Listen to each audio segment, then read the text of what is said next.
Bonjour et bienvenue dans Mon Stade à moi, le podcast Est républicain, républicain lorrain et Vosges Matin qui va vous faire découvrir les champions de nos régions sous un jour nouveau.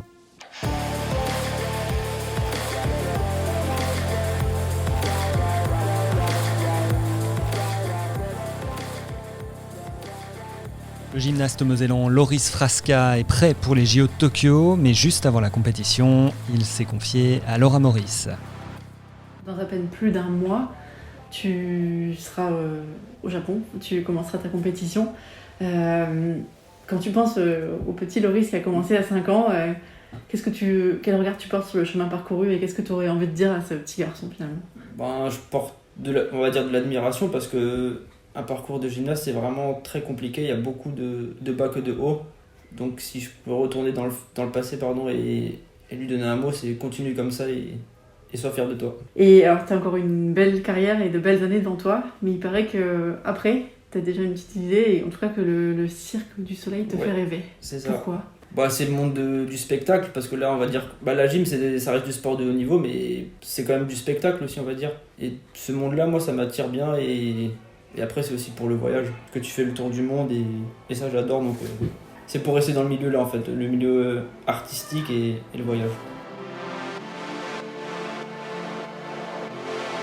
Alors Loris, on est aux arènes de Metz. C'est pas ici que tu as débuté la gymnastique, mais c'est ta région. Toi, tu as débuté à Forbach à 5 ans. C'est ça. Est-ce que tu as des souvenirs ? Est-ce que tu te souviens de cette première salle, de tes premiers pas ? Qu'est-ce que tu gardes comme souvenir et qu'est-ce que la gym représentait pour toi à ce moment-là ? Oui, j'en garde des très beaux souvenirs. Enfin, j'arrive à sentir encore cette odeur de voir ce gymnase. Franchement, c'est des très beaux souvenirs, ça partira jamais de la mémoire. C'est vraiment un sentiment pas de plaisir, mais ensuite c'est du plaisir de revenir ici. Après c'est dommage que ça ne soit pas à Forbach. Ça fait toujours plaisir de revenir dans la région, montrer un peu que tout est possible, qu'en partant de rien on peut évoluer. Donc c'est vraiment cool, c'est intéressant de partager avec vous, avec les plus jeunes, donc c'est le top. D'ailleurs il paraît qu'à Forbach il y avait un panneau en bois où il y avait les photos, je crois, ou les noms des Lorrains qui ont été qualifiés pour les Jeux. Et enfant, tu rêvais devant ce panneau de bois. Ouais, ce panneau, il a fait rêver. Enfin, il me fait rêver toujours encore maintenant. C'était quand j'étais petit, quand j'étais à Forbach, quand je voyais ce panneau, c'était un objectif de pouvoir mettre son nom dessus. Et j'ai travaillé dur pour pouvoir le mettre. Après, c'est pas encore accompli. Il faut attendre le 24 juillet. Si je dis pas de bêtises, la compétition elle commence le 24 juillet. Donc quand elle va vraiment commencer, là, ça sera vraiment un objectif d'atteint. Donc ça sera un rêve d'enfance qui sera accompli. Il y aura ton nom inscrit sur ce panneau. Tu en avais rêvé ? Ouais, j'espère qu'il sera inscrit, mais c'est un rêve de gosse qui va se réaliser, ouais.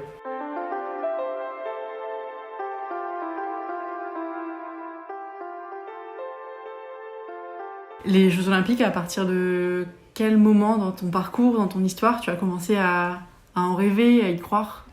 Ça s'est fait tout seul en fait. C'est quand t'es petit, tu fais de la gym pour le plaisir. Après j'en fais toujours pour le plaisir, ça c'est sûr. Mais tu penses pas vraiment aux Jeux Olympiques, aux grosses compétitions. Tu fais ça pour ton plaisir et après au bout d'un moment, quand tu vois qu'en compétition tu commences à augmenter de niveau, tu gagnes des compétitions. Là t'as un petit déclic dans la tête qui te dit pourquoi pas atteindre le Graal et d'être champion olympique. Tu as dit un jour que tu avais un trait de caractère, que tu baissais vite les bras, que quand tu n'arrivais pas à faire quelque chose, tu abandonnais. Comment on avance à très haut niveau quand on a cette tendance-là à baisser les bras ? Tout est dans la tête en fait. C'est vrai que j'ai tendance à beaucoup baisser les bras assez vite, mais je suis suivi par un préparateur mental qui m'aide énormément dans ce milieu-là, donc c'est compliqué mais il faut tenir le coup.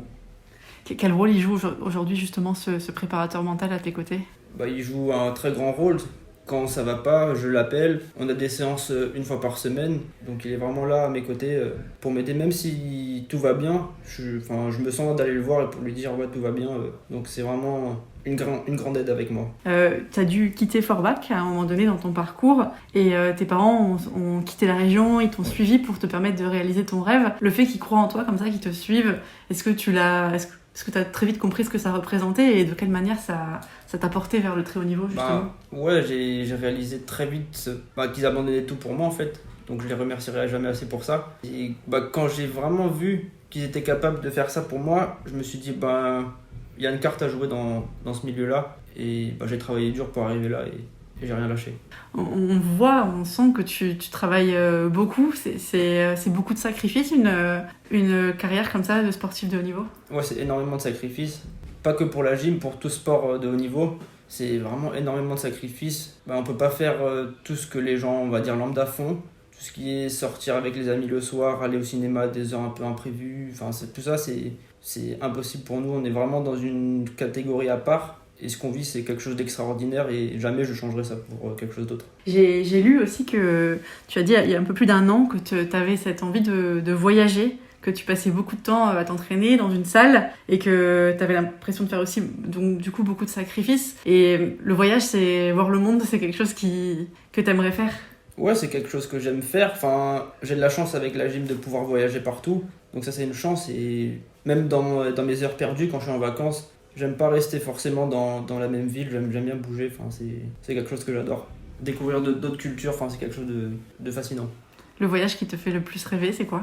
C'est cet été, c'est Japon, c'est Tokyo. Pas parce que c'est les Jeux Olympiques, c'est la culture, c'est leur culture qui est assez spéciale, qui est très, c'est spécial, c'est sain. Il y a aucune méchanceté dans leur truc. Franchement, c'est une très bonne culture. La gym, c'est un sport qui reste peu médiatisé en dehors de quelques compétitions comme les Jeux Olympiques. Est-ce que ça provoque des difficultés quand on est un jeune sportif pour en vivre, pour trouver des sponsors, pour gagner sa vie tout simplement? Ouais. La gym, c'est vraiment un sport pas du tout médiatisé. C'est médiatisé que pour les grosses compétitions et encore, ça dépend des chaînes. Mais ouais, c'est assez compliqué d'y vivre. Moi, j'ai la chance de pouvoir en vivre. Mais je sais qu'il y en a d'autres qui travaillent énormément et qui n'ont pas cette chance-là de pouvoir vivre de leur sport, de leur passion. Et ouais, c'est vraiment compliqué. Après, j'ai des sponsors qui me suivent. J'ai de la chance de pouvoir avoir des sponsors, mais franchement, c'est très compliqué de vivre la gym. J'ai passé par une période assez compliquée. J'ai eu une très grosse baisse de morale. C'était vraiment très compliqué et j'avais besoin de sortir de cette atmosphère pesante. Parce que j'étais en Tib et tous les jours, c'était devenu monotone, c'était de la routine. Et j'avais besoin de casser cette routine pour en ressortir plus grand. Du coup, je suis venu ici, je suis revenu aux sources pour pouvoir m'entraîner. Et il y a un coach ici qui est spécialiste tout ce qui est acrobatie, saut de cheval. Et je suis venu prendre son expérience pour être le meilleur aux Jeux Olympiques. Tu rêves d'une médaille aux Jeux? C'est quoi ton objectif? Oui, c'est la médaille d'or, c'est comme tout sportif qui fait tout sportif de haut niveau. C'est la médaille d'or et rien d'autre. C'est le sport de haut niveau. Dans 3 ans, il y aura les Jeux Olympiques à Paris. Il y aura évidemment ceux de Tokyo avant, mais après il y aura ceux de Paris, tu auras 29 ans. C'est, j'imagine, peut-être quelque chose d'encore plus fort, d'être chez soi. Je sais pas, parce que pour être honnête, je prends vraiment étape par étape. Là, je suis focus sur Tokyo. Et après Tokyo, il y a tout ce qui est la préparation championnat du monde, les sélections pour Paris, donc je fais étape par étape. Je me projette pas forcément directement à Paris maintenant. J'attends de passer Tokyo et après Tokyo, je ferai un point, je me dis maintenant je vais où, qu'est-ce que je fais? Paris, c'est encore loin. C'est proche mais c'est loin.